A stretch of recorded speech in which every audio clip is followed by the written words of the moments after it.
Hello दोस्तों, मैं बालकिशन मालाकार,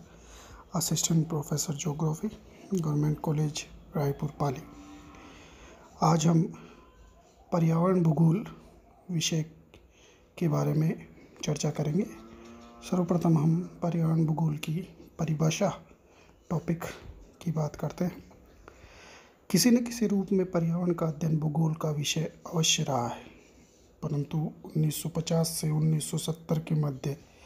अवस्थितिकी विश्लेषण, भूवैन्यासिक संगठन के अध्ययन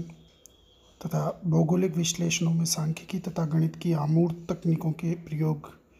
में भूगोलवेत्ताओं की अधिक रुचि और लगाव के कारण पर्यावरण अध्ययन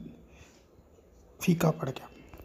परिणाम स्वरूप पर्यावरण, जो भूगोल का प्रारंभ से ही मूल विषय रहा था,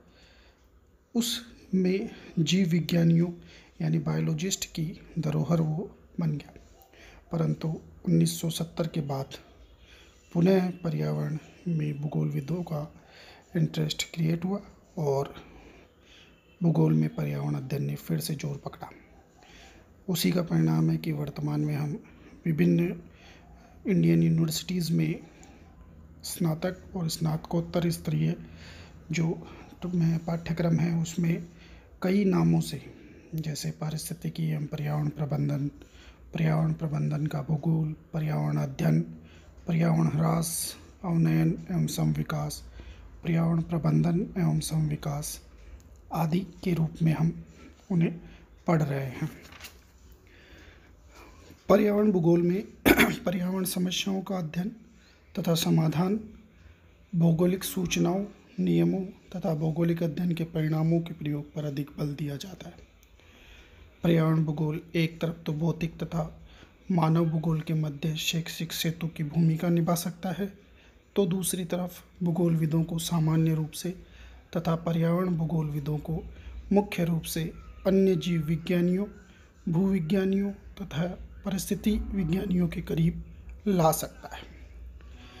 पर्यावरण भूगोल का मुख्य अध्ययन वस्तु मानव पर्यावरण संबंधों का अध्ययन है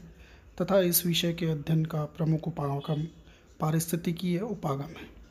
पारिस्थितिकी उपागम के अंतर्गत भूतल के प्राकृतिक पर्यावरण एवं प्रौद्योगिकीय स्तर पर विकसित मानव के बीच अंतर संबंधों के स्थानिक गुणों का पारिस्थितिकी तंत्र के संदर्भ में अध्ययन किया जाता है। पर्यावरण भूगोल सामान्य रूप से जीवित जीवों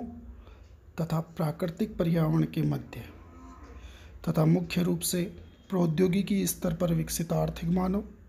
और उसके प्राकृतिक वातावरण के मध्य अंतर संबंधों के स्थानिक गुणों का अध्ययन है। ये हम पर्यावरण भूगोल की परिभाषा को मुख्यतः इस रूप में समझ सकते हैं, यानी ये कह सकते हैं कि मानव और जो प्राकृतिक वातावरण है उनके बीच में जो अंतर संबंध होता है और उस अंतर संबंध के कारण से जो स्थानिक स्तर पर कई प्रकार के गुण विकसित होते हैं, उनका अध्ययन ही पर्यावरण भूगोल के अंतर्गत आता है। यह विस्तृत रूप से हम कहें तो पर्यावरण भूगोल की वह शाखा है जिसके अंतर्गत प्राकृतिक पर्यावरण तंत्र के विभिन्न संगठकों की विशेषताओं,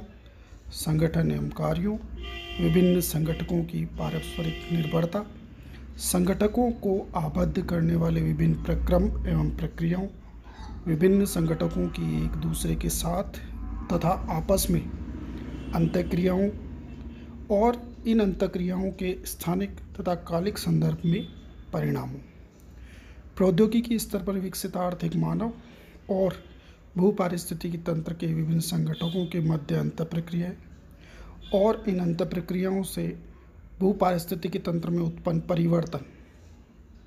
जैसे उनसे जनित पर्यावरण अवनयन और प्रदूषण नियंत्रण की तकनीकों एवं रणनीतियों तथा प्राकृतिक संसाधनों के प्रबंधन का अध्ययन इस पर्यावरण भूगोल के अंतर्गत किया जाता है। यानी मोटे तौर पे हम ये कह सकते हैं कि पर्यावरण भूगोल के अंतर्गत विभिन्न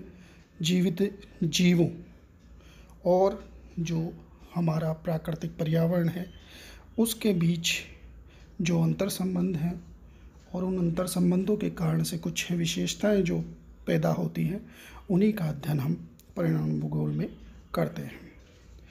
पर्यावरण भूगोल के विषय क्षेत्र टॉपिक पर चर्चा हम अगले वीडियो में करेंगे। धन्यवाद।